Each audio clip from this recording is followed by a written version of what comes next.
Pacer Nation, what is going on? Welcome back to your go-to Pacers podcast, Setting the Pace.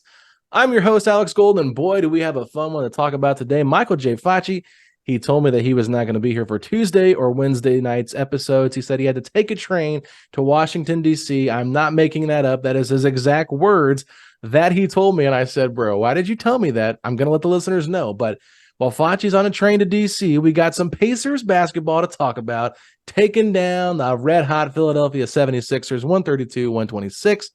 Joining me to talk about that is from the Pacers group chat pods that you guys have heard on here before, David Cole. David, what is going on, my man?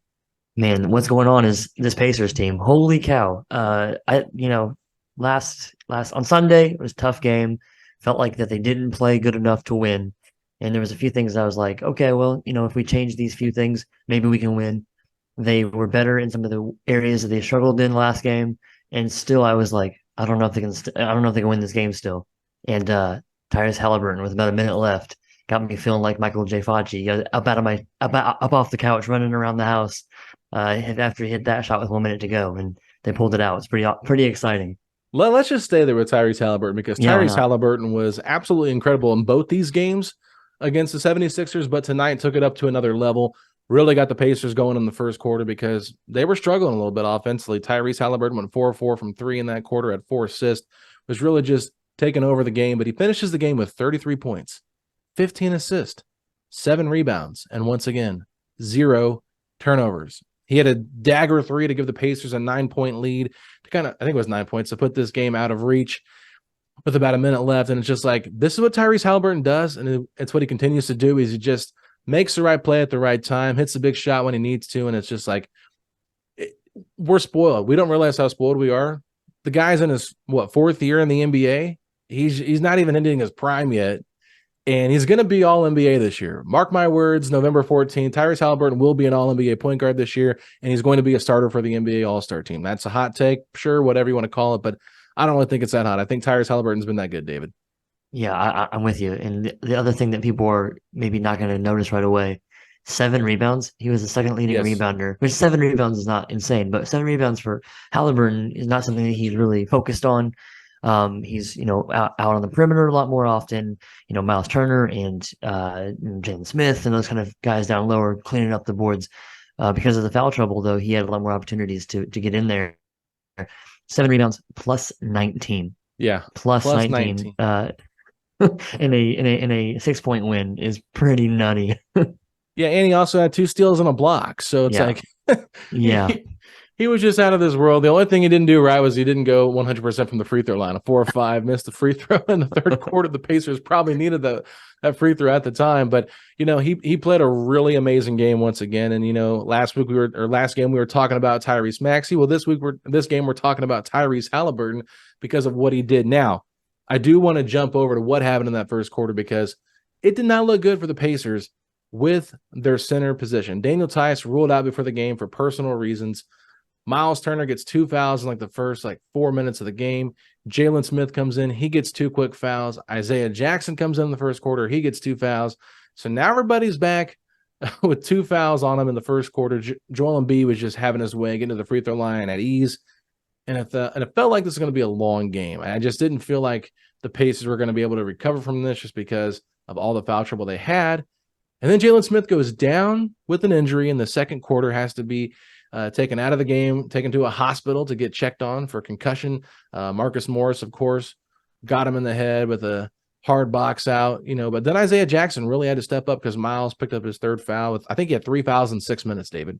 Yeah, because he had an offensive foul in the second quarter. Yes, and it was just a stupid one, too. It's kind of one that I thought was, why are we calling this right here, right now? But it's like, okay, Isaiah Jackson, I thought he played pretty solid in that first half for what they asked him to do, but that small ball lineup the Pacers went to, this is something I want to hit on because it was so interesting to me how effective that group was. In the final 5 minutes and 16 seconds of the second quarter, listen to this. The Pacers held the 76ers to 6 points.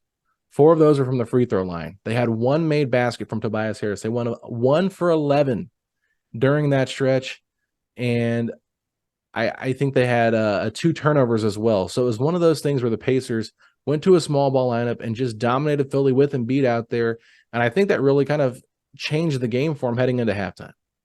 Yeah, it was really interesting. And I think that this was early on. I was taking notes and I was like, is this going to be like Isaiah Jackson's best game of his career? Because he had some really strong moments, a couple of really like well-timed like rebounds for putbacks and some pretty good defense overall. It's a pretty impossible matchup for an Isaiah Jackson, your third string center, putting up against the MVP from last year. Right. You can only hope that it's not a disaster, and it wasn't a disaster. So I was happy with that. But that stretch, one of the things I was noticing is that, like, yes, it kind of made the Sixers have to adjust because it was a very different lineup than I think they maybe were expecting. I don't know. But one of the things I was catching is like they just were not force feeding Embiid the ball. There was a couple, like 3 or 4 minute stretch towards the end of the second quarter there where he just wasn't getting the ball. And they weren't getting it to Maxey that much either because he had a cold first half. And then in the second quarter, it was a lot of Melton and a lot of Harris. And I was like, okay, like they were still scoring decently up until that last stretch that you're talking about. But honestly, for me, it's like if we're gonna go down in this game and lose to Harris and Melton, it's like, okay, you have to kind of let them have a little bit more opening in order to help shut down Maxey and Embiid. You can't cover everybody, not with this Pacers team, especially on defense. But if you're going to overcommit, you want to overcommit to Embiid and Maxey, not overcommit to Covington and Harris and Melton and people like that. So Yeah. I was pleasantly surprised that they weren't just like going old school and like saying, okay, we're going to just stand here on the wing and wait for Embiid to post somebody up and give him the ball. And they didn't do that as much as I thought they would. They did later in the game, but in that second quarter, they just kind of quit doing it, and it let us kind of get our footing a little bit after the in that first quarter when the Sixers came back and kind of got the score back to being close, and allowed us to kind of push the lead back up to that 4-6 range that we had it at earlier. Yeah, the Pacers went on a 9-0 run when that group came out there with that small ball lineup. And I think one of the things that worked in their advantage was they were double teaming Embiid, and it was like the Sixers were trying to force feed Embiid down there, but they really couldn't get a clean look. So it really disrupted their offense and allowed the Pacers to get out and run because missed shots are the best opportunity to get out and run, not taking the ball out of the basket. I mean, the Pacers can do that, but it's just a lot easier when you already have Embiid down at the other side of the goal, underneath the basket, trying to recover. And then you have him trying to guard an Obi Toppin or an Aaron Nesmith or whoever else they wanted to put him out on there, because I think they tried Obi Toppin for a few plays, and Obi Toppin, I mean, we haven't even got to him yet, but had his best game as a Pacer. We'll get to him in a second. I mean, but they were just cooking with that lineup, and I thought it was great. And you talk about it, trying to make everybody else beat you besides Maxey and Embiid, even Tobias Harris. Like, you kind of live with that a little bit. But Robert Covington had to play a lot more minutes. Marcus Morris having to play more minutes. Daniel House having to get in there a little bit more just because they did not have Kelly Oubre, obviously, who was out from the injury that happened on Saturday where he was struck as a pedestrian, which is just crazy. And then you also have Nicholas Batum, who is not in this game. And I think that there's a good chance the Pacers lose this game if Batum's in there, just because he's a really smart passer, and the way that he would have been able to kind of control things a little bit, I think, differently than a guy like Rocco. So honestly, don't want to take anything away from the Pacers. They handled business, but you look at the 34 made free throws from Philadelphia. 17 of them were from Embiid. Melton had 10. Maxey had 7. It's like those are the only 3 guys that got to the free throw line at all, and I felt like there was just some dumb fouls on Melton. Obviously, Embiid's a foul magnet. It's just annoying playing against him. It's like you can't even touch the guy. He's falling all over the floor, Somehow never gets called for any flopping fouls, but Obi Toppin gets called for the only time he maybe even halfway flopped. So it's just one of those things. But I want to go back to Obi Toppin, because Obi Toppin really, I think, was a difference maker for the Pacers in this game. I mean, might have been the X factor of the game. Obviously, Haliburton had an amazing game, but 12 of 15 from the floor, 80% from the field. I mean, he just had one of those games where you're just like, can this guy miss a shot? It was unbelievable. 27 points from, I think that's the most he's had in like a meaningful basketball game, and like not in April in like his entire career. So 6 rebounds for him, an assist, a block. I mean, he was just everywhere tonight. David, what were your thoughts on Obi Toppin? I mean, he was 11 of 12 from 2. So that's the other thing, is like he hit that first 3 and I was like, okay, this could be a crazy game. And he cooled off from 3, but still 11 of 12 from 2. One of the things I noticed, I felt like he was doing a better job of cutting. A lot of times he gets started from these fast breaks, and on Sunday we just really didn't get any fast breaks. They mentioned in the broadcast how many points we had on the fast break last game, and it was under 10. I don't remember. It was like 4 or 6, something crazy. Usually we have much more than that. And this game we got back into that. But I think even just in the half court, he was getting much more active. I feel like sometimes he kind of sits in the corner and looks for that open corner three, which if he's hitting it is great. But I think that for him to get going, get into the flow of the game and get in his rhythm, he needs to do what he did tonight. It seemed like he was constantly cutting to the rim and just giving someone an opportunity to throw it up. There was some times where wasn't even a great pass to him and he made it work on fast breaks and in the half court. So he just was really, really good around the rim, especially even in traffic with Embiid and other people down low. He still was able to get a couple of shots off. There's a couple of ones that I thought he was going to miss, and he either go around the opposite side of the rim or he would just find a way to like get it over the top. And I thought he was really impressive around the rim, and especially just like working those passing lanes and getting to the rim, getting like to the rim to be open to catch the pass. Yeah, I mean he did what he does best, and that's fine ways Yeah, to get slash. open and take advantage of some of the disadvantages that the Sixers have. I think he was not afraid at all to attack Embiid, which we know Embiid's a really good rim protector, but he's also a little slow-footed, especially when you're talking about an athletic guy like Obi Toppin, and that's what kind of gives the Pacers a little bit more of an X factor this year because they never had a power forward with this type of athleticism in a very long time, maybe ever. And I'm not saying that for any dramatic reasons, but I mean, just the type of athlete that Obi Toppin is, like he's a really good athlete. So that I don't want to like sound like I'm being over the top here, but I thought he played really well. And somebody I want to give a lot of credit to, who, if you look in the box score, you're probably not going to think this guy jumped off the page too much. We got to give credit to Bruce Brown. Yeah, for 35 sure. minutes, 48 seconds played tonight. So basically 36 minutes. He was incredible defensively against Tyrese Maxey. Look, I understand Tyrese Maxey still ended up having 27 points, but you're talking about a guy that dropped 50 points on us the other night. He ended up shooting just 39% from the field, had 2 of 5 from 3.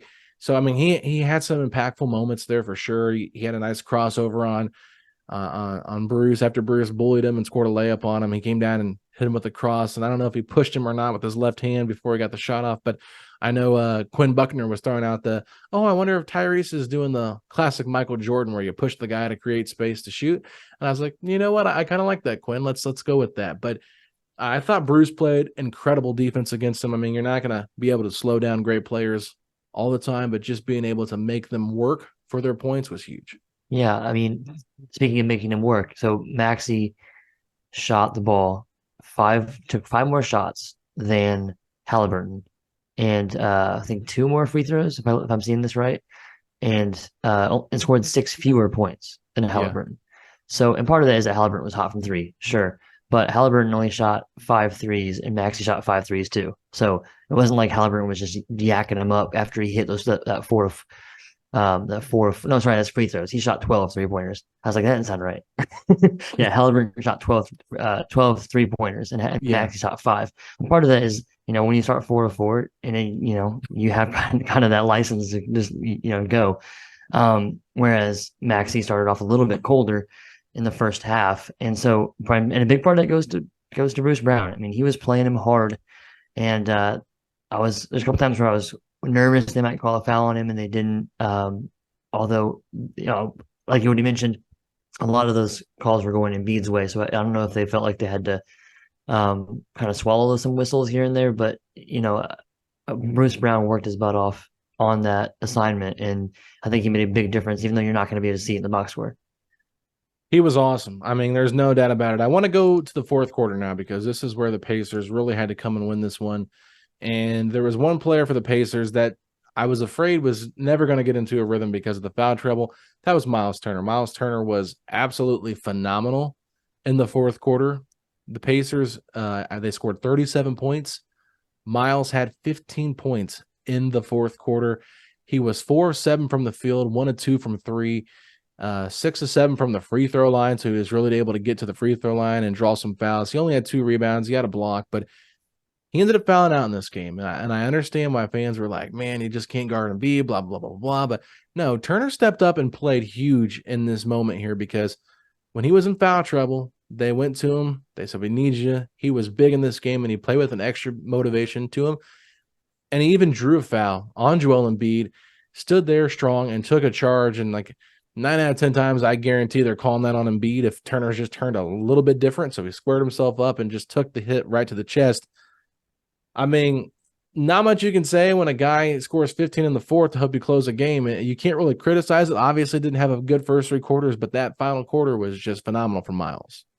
Yeah, and I mean, the one thing that I can understand fans being critical that Myles has a hard time with Embiid and that he gets in foul trouble and all these things, but the one thing that I think you should be noticing to give you a little bit of a positive spin on it, not that you need to like spin it like a story, but generally in the past, I've been a little bit of a defender of Myles, okay? But in the past, he has not done well, obviously, against Embiid, really poorly. And the problem is he gets off to these bad starts, he's in foul trouble, and then plays the rest of the game really timid because he doesn't want to get in those last few fouls and get fouled out of the game.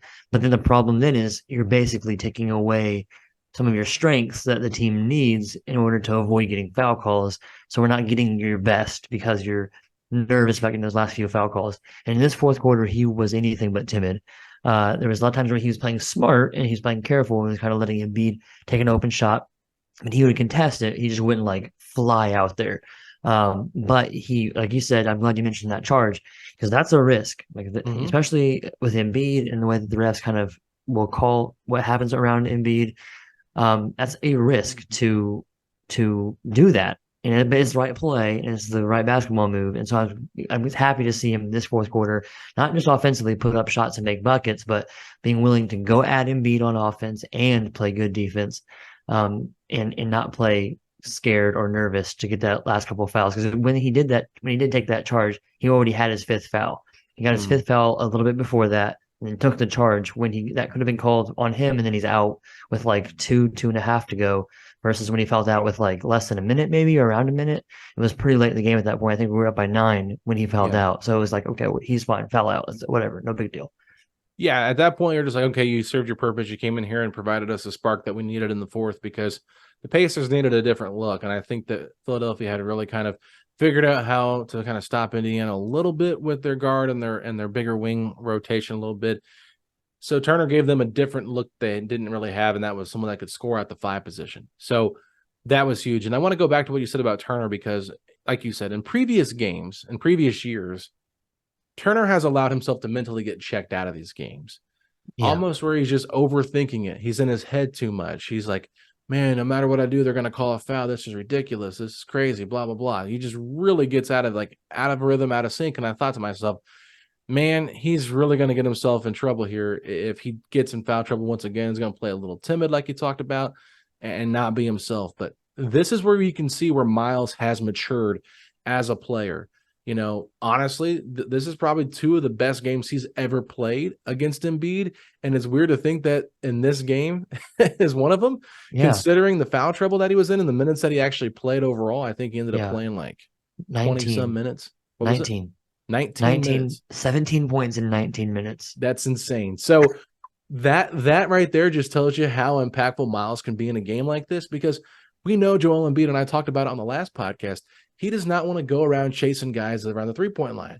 He wants to drop. He wants to kind of protect the rim. And there's ways you can take advantage of that. And Myles shooting is one of them. But then Myles' ability also to draw the defender out and then go around them with taking the ball. Like he can go off the ball. Off the dribble, excuse me. He can take guys off the dribble and get to the basket. And so there's the threes that I don't like what Myles takes is like when he takes like the step back threes or stuff like that. Like just that's not him. He needs to be more set, catch and shoot kind of guy, really get in his rhythm. But I felt like there were some times where he was able to take guys off the dribble and just kind of get in the paint and be more of a force because in this game or in this quarter, he only was 1 of 2 from 3. So he was able to get to the free throw line to get 7 attempts. Had 4 made field goals inside the 3-point line or 3 made field goals in the 3-point line as well. So just a really great fourth quarter from him. And honestly, they needed that because Tyrese Maxey got really hot in the fourth quarter, David. He had 15 of his 27 in the fourth. And that's kind of where things got a little bit questionable, but they held Joel Embiid to just 2 made baskets in the fourth quarter. He ended up having 4 free throws made, but if you can hold him to 2 made baskets in the fourth when the game's in the balance, That's really solid defense. Yeah. Yeah. I felt like Embiid's one of those kind of players that the stories about Bobby Knight coaching against Shaq, it was kind of just like not let him, but he's going to score his points. Let's just make sure that we win the game and we stop people around him. Obviously, you don't want to let Embiid have his way. You want to make him work really hard. And I think that they did exactly that. Even though he has 39, you might see that 39, 12, 6 assists, 3 steals. You're like, oh my gosh, he had an insane game. Well, he had 5 turnovers and was a -9, had 4 fouls. So, I mean, yes, he had a good game. Obviously, he's a great player, but they made him work really hard to the point where there was a lot of times where he wasn't really closing out on jump shots. He had a couple of turnovers where he kind of turned the ball over, and I've seen other players keep fighting to try to get the ball back and then force the person that just recovered the turnover to force a turnover. And he would just kind of like he would like turn the ball over and then kind of stand there and let whoever on our team had the ball kind of just keep moving up the court. And it felt like he was a little bit gassed, and he sat for a big stretch in the second half. He ended up still playing 38 minutes. There's a big stretch where he sat, and I was like, okay, they're going to be on a back-to-back tomorrow, right? The Sixers. Yeah, they got the Celtics. Yeah, and it's a big game, right? It's Celtics. Yeah. So like you just said. So they're probably trying to be careful with his minutes a little bit. But the Pacers made him run, made him work. And I think that's kind of how you have to do that, is make him earn all those points. Yeah, for sure. So I want to go back to the third quarter because this is where the Pacers kind of lost the lead, and that's where they allowed Philadelphia to score 40 points. And we talked about Melton getting hot. The guy had 15 points in the third quarter. He was the only one keeping them afloat because in this moment, 2 points from Tyrese Maxey in the third. Tobias Harris only had 6. Joel Embiid had 13. It was literally DeAnthony Melton keeping them alive. 8 of 8 from the free throw line. He ended up having 10 free throws for the game. He had 8 of them in this quarter. The Pacers had no stop for him whatsoever. So it was frustrating to watch. You're like, how are we letting this guy beat us? Like, I don't care if Marcus Morris wants to hit a fadeaway jumper over Tyrese Haliburton. Like, I'll live with that. I can't live with Melton getting to the free throw line 8 times in that quarter. So that was really rough. But you got to give a shout out to TJ McConnell, who played his best quarter in the third. He had 9 points in that quarter and really kind of kept the Pacers afloat. Obi Toppin had 8. Tyrese Haliburton only had 6 in that quarter.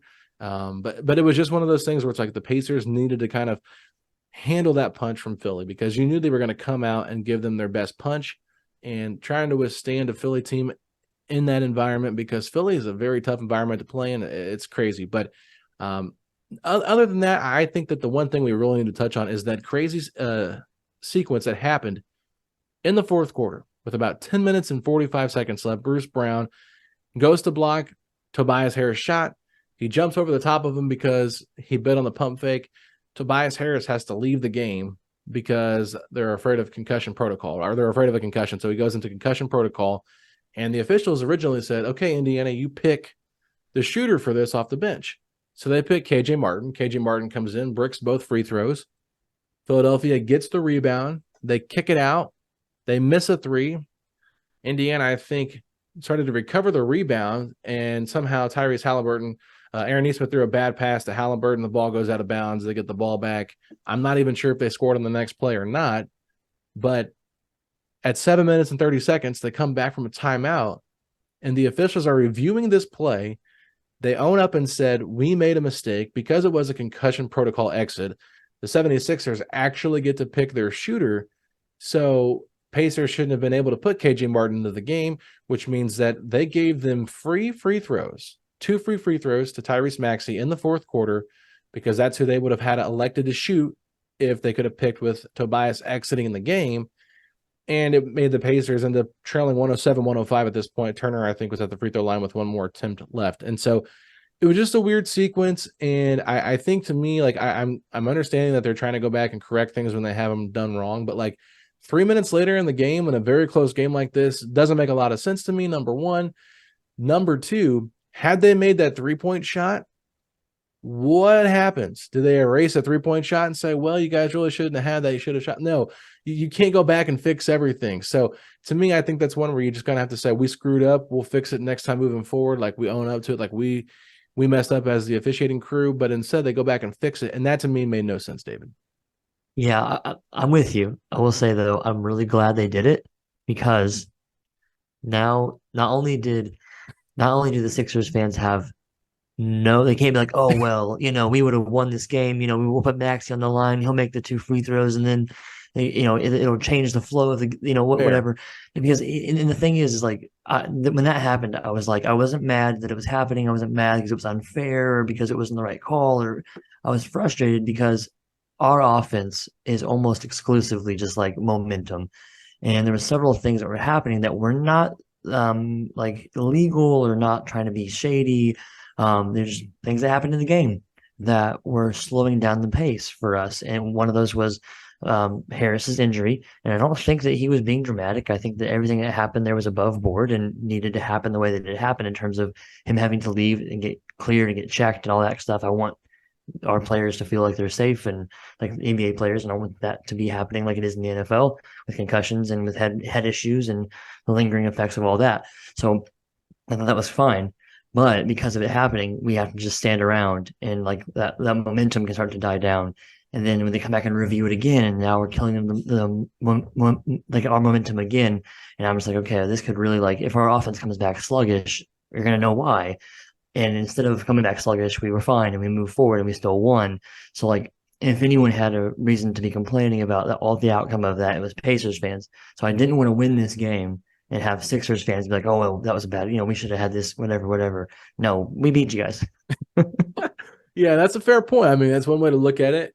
I think in the moment, it just kind of felt like this is just so like random. It was odd. I don't think Yes. I've ever seen anything like this in the NBA where they've gone back and like completely changed it. And I'm all about getting the rules right.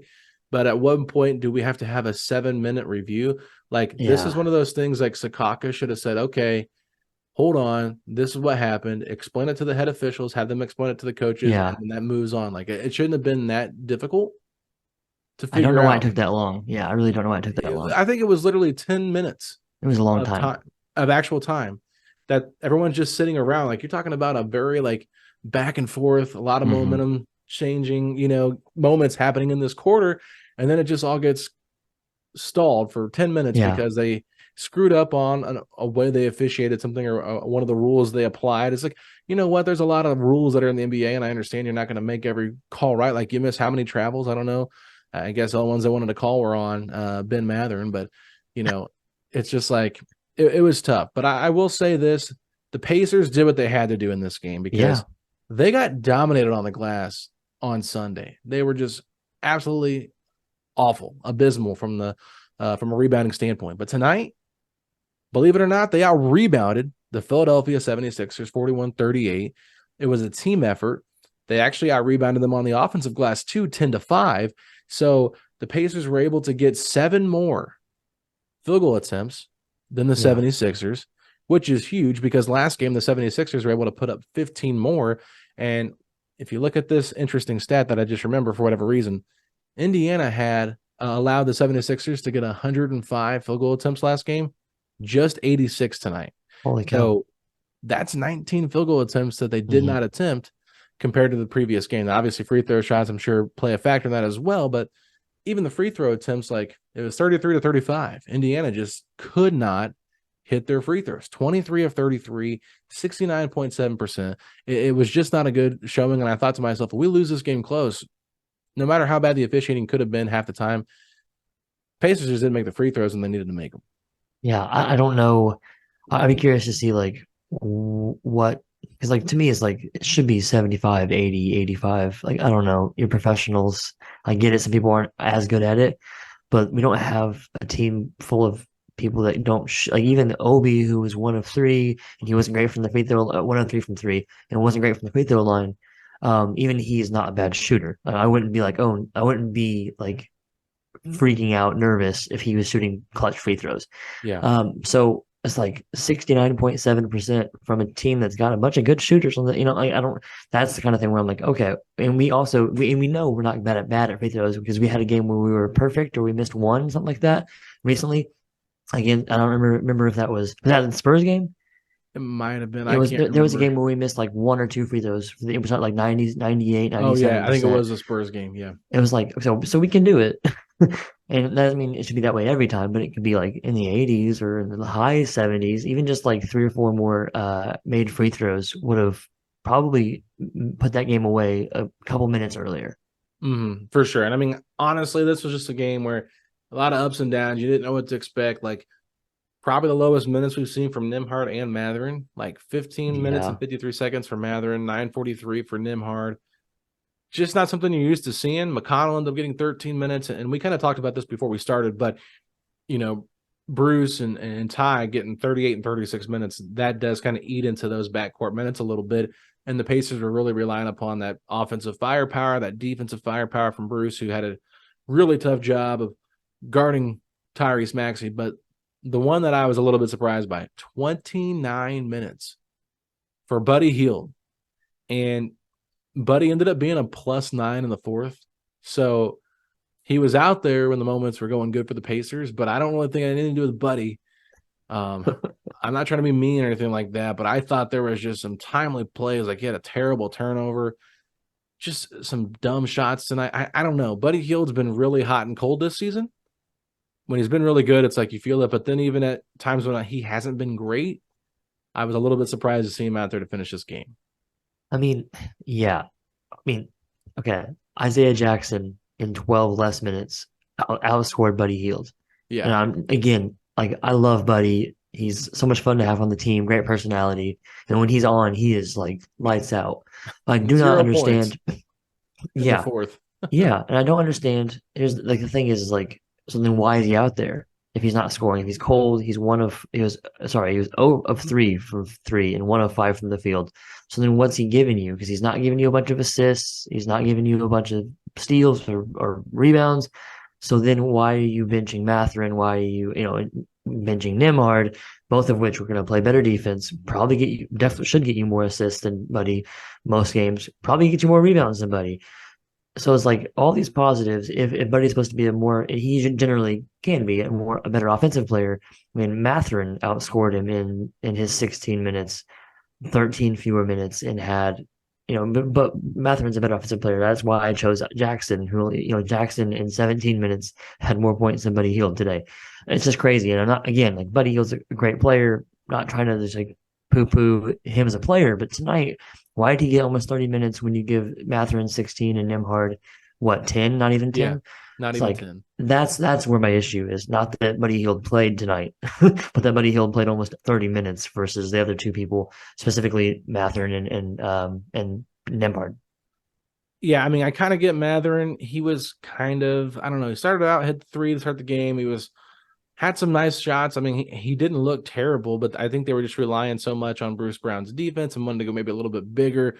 Toppin played really well, so that meant Nesmith was playing more of the 3, which took away from Matherin's minutes because Toppin really didn't come out of the game at the 4. So, yeah, I mean, it was tough. But I really felt like there at the end of the game, like the last 8 minutes of that quarter, you probably could have leaned a little heavier on the Nimhard minutes instead of the Buddy Hield minutes, just because Yeah. you got another playmaker, you got a much better defender, a better rebounder, and then that allows him to kind of play off ball next to Ty, which he's done pretty well, and it also gives you that secondary ball handler because there was 2 turnovers by Buddy, and that's when he kind of had to run the point because they were really pressuring Ty, and I know Pat Bev was all over him. I mean, didn't really bother Ty at all because it's just Pat Bev, one of the most interesting, I guess you could say, defenders, one of those guys that his bark is louder than his bite, if that makes sense. So Had 5 fouls. yeah, I mean, Pat Bev, he's fine. He's a backup point guard. That's what he is. But he'll harass a guy and he'll make a guy work for it. But he didn't really bother Ty that much. I mean, Ty still was able to do what Ty does. But that's where I felt like Nimhard probably could have been in there a little more. I did not think Nesmith played a great game. I thought he was okay in the first half. He wasn't bad, but the second half I felt like he really struggled. Just Yeah. like the game, like I don't know, he just wasn't shooting the ball well tonight, and just kind of playing a little fast and out of control. So yeah, I mean, there definitely were some things I could have cleaned up, and fouling was one of them, obviously. But when you have a guy like Tyrese Haliburton doing amazing things like he's doing, when you have Obi Toppin playing the best game of his probably NBA career, this is when you feel really good about where this Pacer team is heading. They're 7-4 right now. They're third in the Eastern Conference. They're 2-0 in in-season tournament play. They're headed in a great direction, and I don't care what anybody says about this team. You can say, well, they didn't have this player. They didn't have that player. I don't even care. They Yeah. beat the Bucks on Thursday, and they just beat the Sixers and ended their 8-game winning streak in Philadelphia. That's a heck of a win, and without question to me, the best one of the season. Yeah, that's what I was going to ask you if you thought this is the best win of the season. And I would agree. I think that like a lot of reasons why it's a tough win. Sure, there are a couple of players that are out. That happens, but I mean, in the same for the same reason, we didn't have, basically didn't have Jalen Smith tonight. He played 3 minutes, and we didn't have Tice in a situation where he actually probably would have logged some pretty decent minutes tonight, given how Yeah. much foul trouble all of our centers were in. So generally, not having Tice would maybe wouldn't be that big of a deal, but in this game, it actually kind of could have been if things had gone differently in those Ijax minutes that he played. So you can do that with like, oh, well, this person didn't play, that person didn't play. You can do that for almost every game out of the 82 games that your team plays. So it's like that's just what's going to happen. You're not going to be fully healthy most of the time, or your opponent might not be, one or the other. So you can't get into all that. I think that like given obviously Haliburton is Haliburton, you can talk about how great he was and leading the offense and how exciting that is for the future. One of the things that I've been really impressed by that I did not necessarily see coming is our bench being so good. I Yeah. mean, I don't think it's normal for the Sixers, but they only had 6 bench points tonight. Obviously, that would have been bolstered by having their full roster. But we had 33 bench points. Wow. 33-6 was the split there, which is absolutely insane. No, you're right. I mean, and our bench has been really good all season long, and it's kind of been our strength. Tonight we had to dip a little bit deeper into the bench because we had some, like you said, some foul trouble and really needed to kind of have Isaiah Jackson step up and play some big minutes. And I thought he did. I mean, Isaiah Jackson provided something different that we haven't normally seen. I mean, I think he's only credited for one block, but it felt like he had two or three really, really nice contests at the rim. He's an athletic freak. Isaiah Jackson can do a lot of good things. He had a really nice lob attempt where it wasn't a great pass from Ty, but he caught it and he No. tried to throw it down. He ended up getting fouled on the play.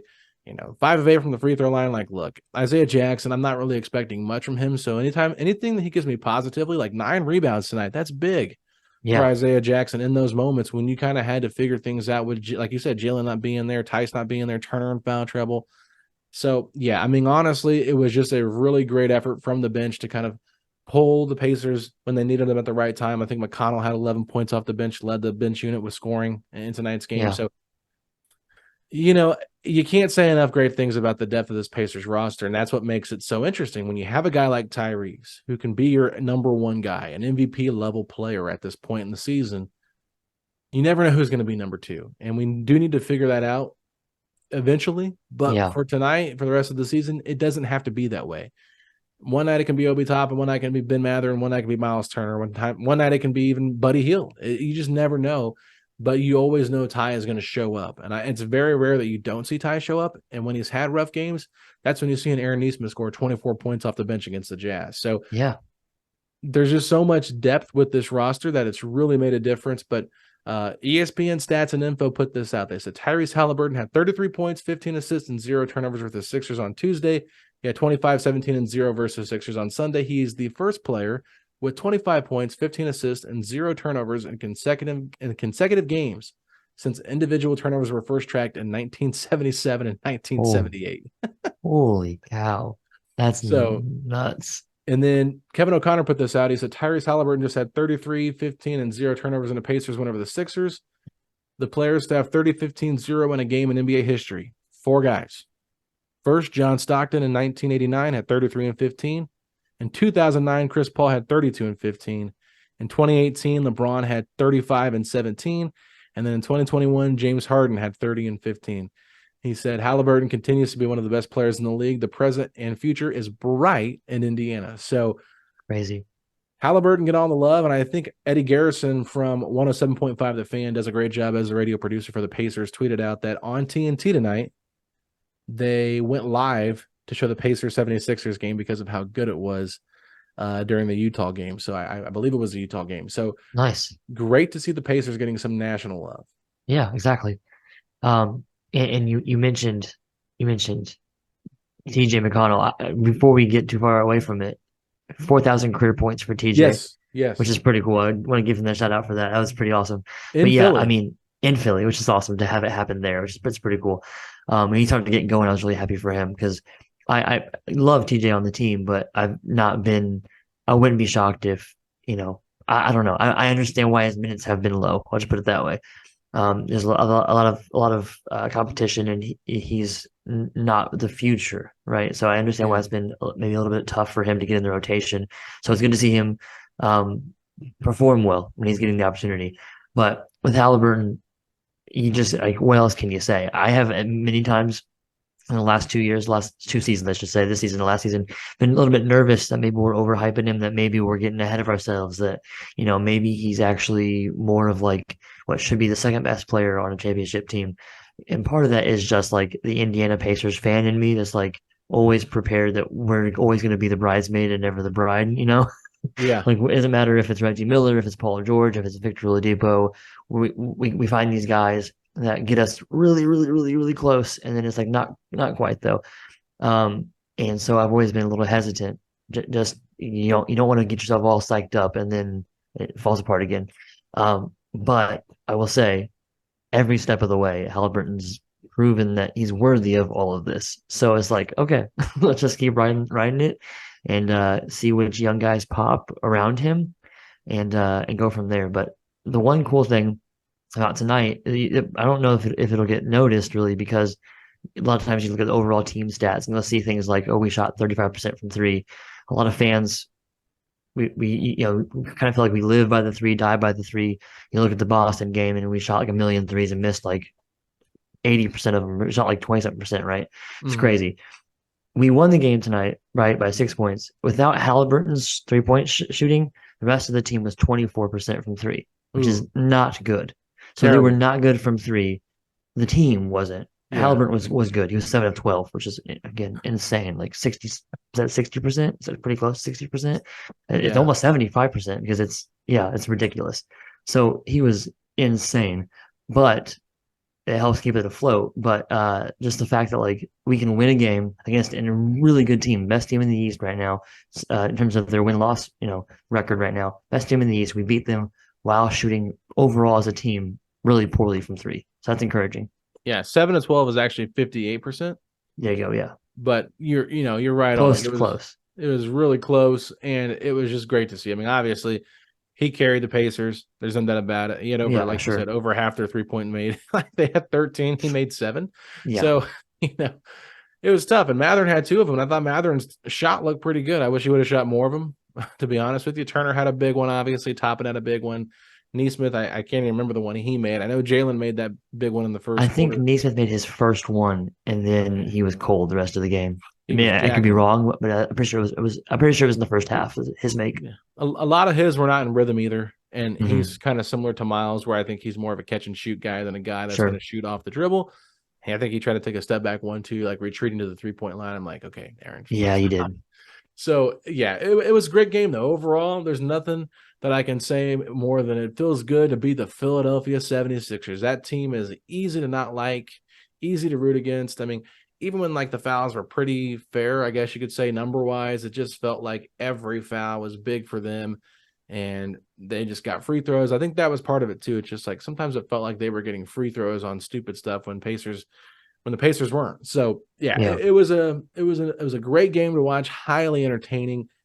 These in-season tournament games, they're doing their job. The NBA is getting some competitive basketball with these. So David, I think that's going to wrap it up for today. So I'm going to go ahead and tell the people where they can find us because Fachi's not here. So find us on Twitter and Instagram at Pacers Pod STP. We're both at Alex. I'm at Alex Golden NBA on both. Fachi's at _ FACCI on both. Facebook, TikTok. We're at Setting the Pace. You guys know where to check us out on YouTube at youtube.com/Setting the Pace, a Pacers podcast. And make sure you guys subscribe to my blog, theblueandgolden.substack.com, where we'll be having 10 thoughts on this game for sure coming out because I've got a lot of things to say that I did not even say on the podcast. So that's what's going to be interesting there because writing just gives me a whole different element and a different way to write. But with that being said, David, if you're excited the Pacers have some time to rest and just enjoy this win, you know what we do. Hit me with those 3 words. Let's go, Pacers.